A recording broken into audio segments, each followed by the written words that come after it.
Joy na turingan daw na malandi at mga agaw. So bakit naman nila sinabi ito? So bago natin pagpatuloy ang ating pag-support today's video, kung bago ka pa lang sa aking channel, please subscribe, like, and pakit na rin po natin guys ang notification bell upang ma-update po tayo tuwing ako pinag-upload patungkol sa Team Kalingap. And please support po natin ang buong Team Kalingap, lalong-lalo na po kila Kalingap Rab at Kuya Bal.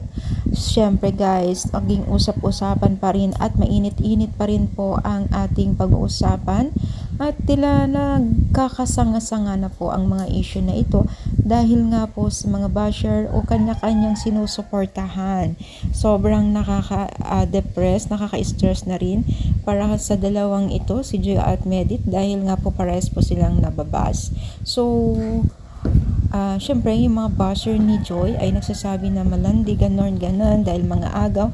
So guys, alam ko wala naman inagaw itong si Joy dahil si Joy lamang po ay sumusunod lamang po sa mga roles po ng Team Kalingap. Yes, so hindi rin natin maiwasan na itong si Medit na babash po dahil din kay Joy. So ang dapat gawin dyan ay manahimik na lang po ang bawat panig, no?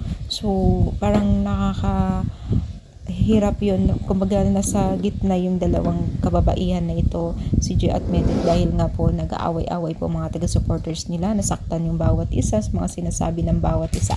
Kaya naman po sana ay maging tahimik na lang at alam naman natin na sa social media tayo na hindi talaga natin nakokontrol ang kanilang mga gustong sabihin.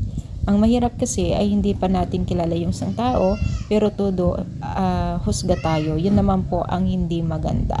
So ano masasabi niyo dito? I-comment lang palike po ang ating video.